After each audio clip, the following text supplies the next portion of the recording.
What happened to your phone, you said, sir? Doesn't get charged. I can use it. I need You can charge it? I can charge it. Why? I don't know. You know why? How am I gonna know? That's why I'm here. Oh, I see. It's not going all the way in. Don't worry. I got you. You got me.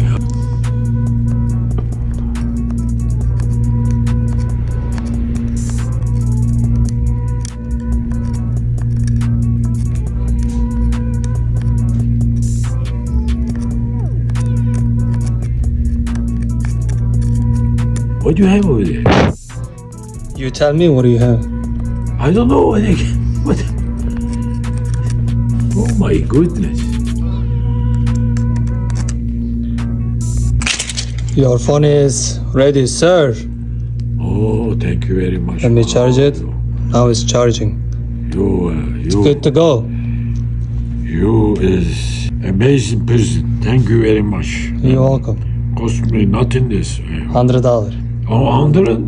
Only 100? Only 100. Okay, I'll see you next time. Okay.